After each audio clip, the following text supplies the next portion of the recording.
સુરત શહેરના ward number 18ની પેટા ચૂંટણીમાં કોંગ્રેસ ઉમેદવાર સંજય રામાનંદીએ આજે કલેક્ટર કચેરી ખાતે ઉમેદવારી નોંધાવી હતી। ઉમેદવારના ફોર્મ ભરવા માટે મોટી સંખ્યામાં કોંગ્રેસી કાર્યકરો જોડાયા હતા। સુરત મહાનગરપાલિકાના વોર્ડ નંબર 18 માટે યોજાનારી પેટા ચૂંટણીમાં કોંગ્રેસે સણિયા હેમાદ ગામના નિવાસી સંજયભાઈ રામાંદર રામાનંદીને અધિકૃત ઉમેદવાર તરીકે જાહેર કર્યા છે। સંજયભાઈ અગાઉ સણિયા હેમાદ ગામના ડેપ્યુટી સરપંચ રહી ચૂક્યા છે અને તેમના કાર્યકાળ પૂરો થયા બાદ તેમની પત્ની પણ સરપંચ તરીકે સેવા આપી ચૂક્યા છે। આ વિસ્તાર હવે સુરત મહાનગરપાલિકામાં સામેલ થયો છે અને આગામી ચૂંટણી માટે કોંગ્રેસ દ્વારા મજબૂત દાવેદાર તરીકે સંજય રામાનંદીનું નામ જાહેર કરવામાં આવ્યું છે। આજે સુરત કલેક્ટર કચેરી ખાતે કોંગ્રેસ ઉમેદવારે પોતાની ઉમેદવારી નોંધાવી હતી અને પોતાના સમર્થકો સાથે ઉમેદવારી કરવા પહોંચ્યા હતા।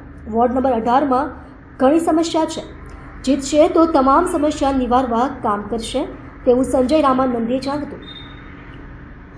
ઉમેદવારી નોંધાવતી વખતે કલેક્ટર કચેરીનું પંટાંગણ ભારત માતા કી જયના નારાથી ગુંજી ઉઠ્યું હતું। હું સંજયભાઈ રામાનંદી સણિયા હેમાદ ગામ અને હું સરપંચ ડેપ્યુટી સરપંચ તરીકે પણ સેવા બજાવી છે મારા ગામમાં। ત્યાર પછી મારા વાઈફે પણ સરપંચ તરીકે સેવા બજાવી છે અને સણિયા ગામમાં હું રહું છું।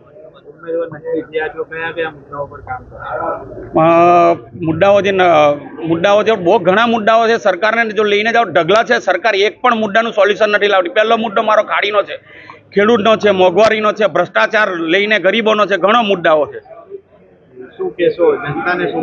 જનતાને અમારે એવું કહેવું છે કે જે તમને તકલીફ પડી છે એ તકલીફને અનુસંધાનમાં તમારા કેન્ડિડેટો બધા આવતા અને જતા રહી છે। તમારા માટે તમે જે મત આપો છો એ મતનું વેલ્યુ સમજી અને તમારા માટે જે આવીને કામ કરે છે એને મત આપો।